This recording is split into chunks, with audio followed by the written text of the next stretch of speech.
Assalamualaikum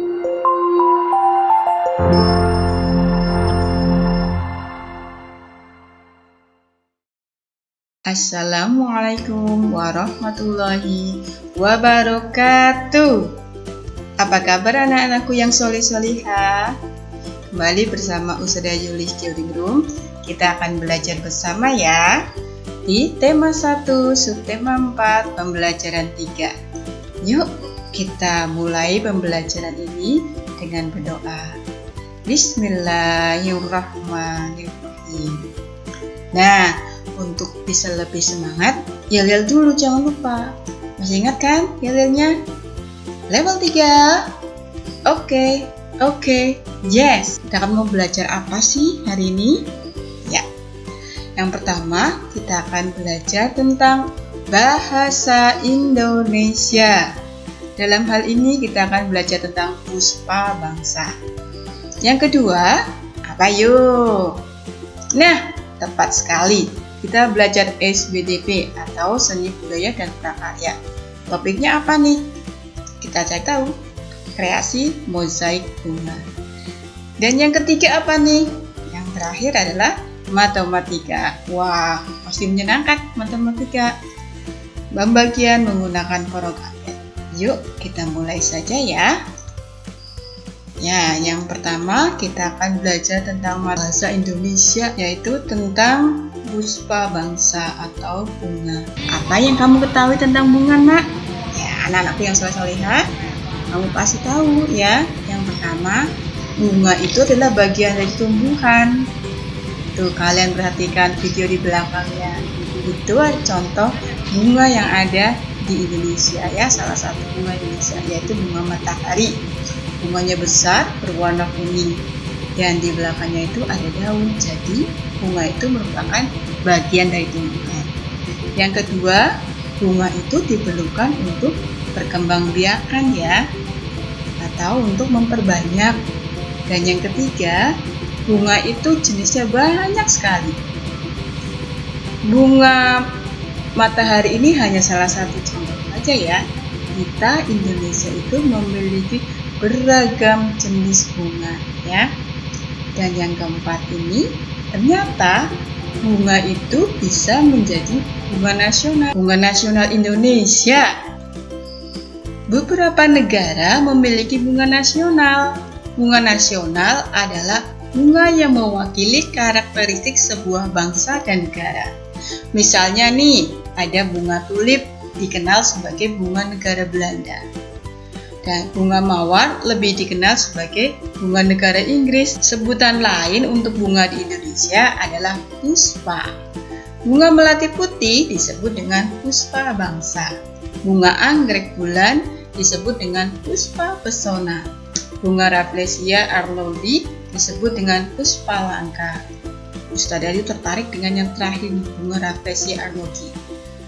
Bagaimanakah rupa atau wujud dari bunga-bunga tersebut? Kalian amati nak gambar yang ada di dalam slide tersebut. Wah, bagus sekali ya. Bunga apa ya kira-kira ya? Daripada menebak-nebak, kita langsung saja mengetahui secara lebih jauh.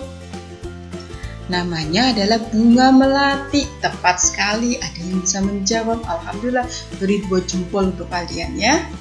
Bagaimana ciri-cirinya? Wah, yang pertama, kamu bisa melihat di situ berwarna putih seperti lilin ya. Di situ bunganya terlihat berwarna putih dan putihnya itu seperti lilin. Yang kedua apa?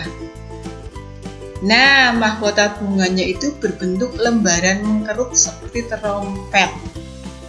Yang ketiga, ukurannya kecil saja nak ya, diameternya kurang lebih 2,5 cm. Dan yang keempat, ini dia kesukaannya Ustazah, berbau wangi. Nah, karena baunya yang wangi ini, bunga melati ini bisa kita gunakan untuk yang kelima ini. Yaitu apa? Biasanya dibuat sebagai parfum. Nah, ini terkenalnya sebutan untuk bunga melati adalah sebagai puspa bangsa. Nah, itu dia ciri-ciri dari bunga melati. Bisakah Kalian menebak apa nama bunga tersebut? Namanya adalah bunga Rafflesia arnoldii. Nah, bunga ini sangat besar sekali ya. Ciri-cirinya adalah 1. Berwarna cerah. Dan untuk spesial bunga Rafflesia ini hanya terdiri dari bunga saja. Batangnya kemana? Daunnya kemana? Tidak ada, karena memang seperti itulah ciri-ciri dari bunga Rafflesia ya. Hanya terlihat bunganya saja yang besar. Yang kedua, wow, berukuran sangat besar. Dan di dalam literatur atau bacaan tertulis diameternya kurang lebih 1 meter. Wah, besar sekali ya nak. Kalau kamu bisa menyaksikan secara langsung, tentu kamu akan bisa menikmati keindahannya. Walaupun bunganya terlihat cantik, bagus, besar sekali, namun aromanya tidak seperti harapan kita. Kalau harapan kita kan bunga itu akan berbau harum ya. Namun sayang untuk bunga Rafflesia arnoldii ini sangat terkenal dengan bau busuknya yang seperti bangkai. Nah, maka dari itu orang-orang menyebut sebagai bunga bangkai ya. Itu adalah ciri khas dari bunga Rafflesia arnoldii. Ciri khasnya ada 2 ya. 1, bunganya tuh besar sekali. Yang kedua, baunya busuk seperti bangkai. Yang keempat, ini juga ciri khas, hanya tumbuh di Bengkulu dan di sekitar Sumatera. Ciri yang terakhir adalah pertumbuhannya itu membutuhkan waktu yang lama sekali, hingga 6 bulan untuk bisa mekar besar. Bunga ini disebut sebagai puspalangka. Kira-kira kamu tahu nggak apa sebabnya disebut sebagai puspalangka? Karena bunga ini memang langka di Indonesia, tidak ada di tempat yang lain ya. Dan jumlahnya itu pun sedikit dan hanya ditemukan di tempat tertentu, yaitu di Bengkulu dan sekitar Sumatera. Bunga anggrek bulan. Ciri-cirinya yang pertama, berwarna putih ya nak. Ini berwarna putih seperti kamu lihat di situ. Yang kedua, berukuran kecil sampai sedang. Ini saya suka sekali kalau melihatnya. Yang ketiga, mempunyai bentuk seperti kalajengking. Dan yang keempat, disebut sebagai puspa pesona. Ya, karena bunganya memang terlihat cantik sekali. Nah, itulah 3 contoh bunga yang ada di Indonesia. Apakah kamu bisa menyebutkan yang lainnya? Coba kalian sebutkan sendiri ya. Baik. Kita memasuki pelajaran yang kedua, yaitu SBDP atau Seni Budaya dan Prakarya. Apa sih yang akan kita lakukan? Kreasi mozaik bunga. Untuk kreasi mozaik bunga ini bisa kamu perhatikan di bukunya halaman 163 ya nak. Nah, bunga yang berwarna-warni itu dapat menjadi ide dalam membuat karya. Kalian diminta untuk mewarnai gambar bunga menggunakan kertas warna yang dipotong-potong. Kertas potong dapat diperoleh dengan menyobek atau menggunting. Nah, kertas yang dipotong-potong tersebut bisa kamu tempelkan. Jadi itu bunga kerajinan mozaik bunganya. Bunga juga mempunyai manfaat yang banyak. 1. Hiasan bunga yang disimpan di vas bunga. Yang kedua, sebagai hiasan bunga untuk acara pernikahan. Ketiga, ungkapan bela sungkawa. Kita belajar matematika. Matematika itu menyenangkan sekali loh nak. Ya, apalagi materi sekarang sangat bagus nih, pembagian dengan porogapet ya. Soalnya Siti memiliki 484 tangkai bunga anggrek. Siti ingin menyimpan dalam 4 buah vas bunga dengan banyak tangkai bunga yang sama pada masing-masing vas. Berapa banyak tangkai bunga anggrek pada setiap vas bunga? Untuk mengerjakan hal tersebut, kalian bisa menggunakan porogapet ya. Pertama-tama kita buat dulu tanda porogapetnya. Nah, bagus kan? Yang kedua, kita tuliskan angkanya, yaitu 484. Nah, angka 484 ini dimasukkan di dalam porokapet. Kemudian kita tuliskan angka 4 sebagai angka yang akan dibagi. Nah, ingat, untuk membagi menggunakan porokapet ini kita kerjakan dari ratusan ya, dari bilangan yang mempunyai nilai tempat ratusan atau bilangan yang paling pertama, yaitu angka 4 ya. Angka 4 itu kalian bagi dengan 4. Hasilnya berapa? Tepat sekali ya, hasilnya 1. Nah, angka 1 itu kita letakkan di bagian hasil, yaitu bagian atas ya nak. Nah, angka 1. Kemudian selanjutnya angka 1 tersebut kalian kalikan dengan angka 4.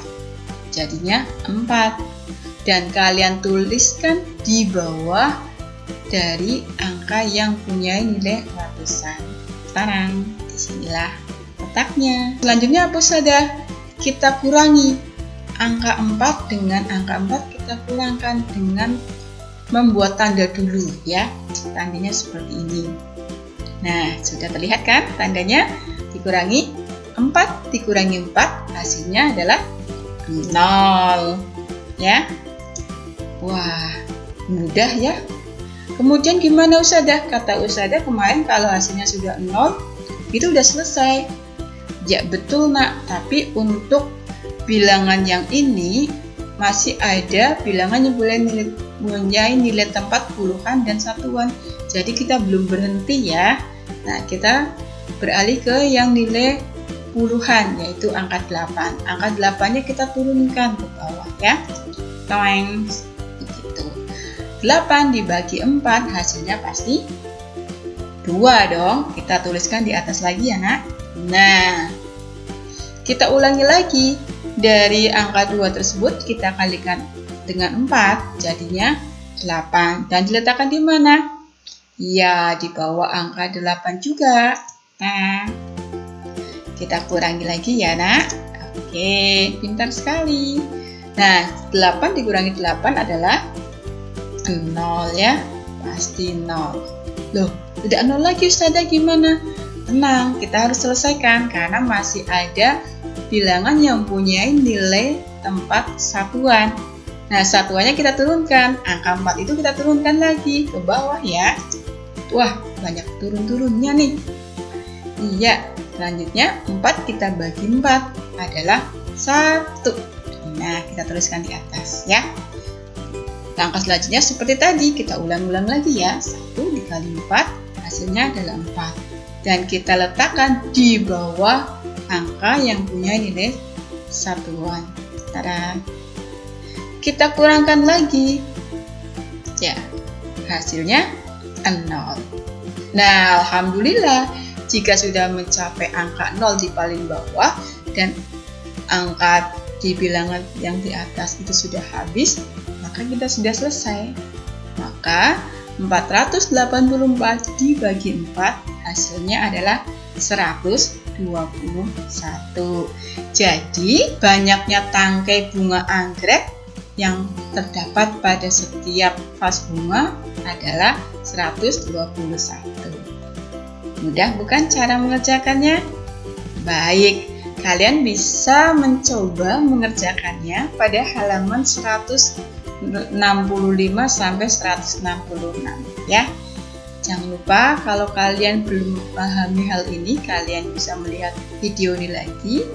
Kemudian kalian bisa mengerjakan latihan tersebut ya. Pelan-pelan saja, yang penting kalian paham terlebih dahulu. Baik, seperti itu saja pelajaran dari Ustadzah ya.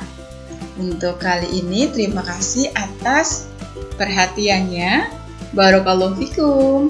Kalian anak-anak soleh-solehah yang hebat. Ustadzah akhiri untuk pembelajaran hari ini dengan bacaan hamdalah. Wassalamualaikum warahmatullahi wabarakatuh.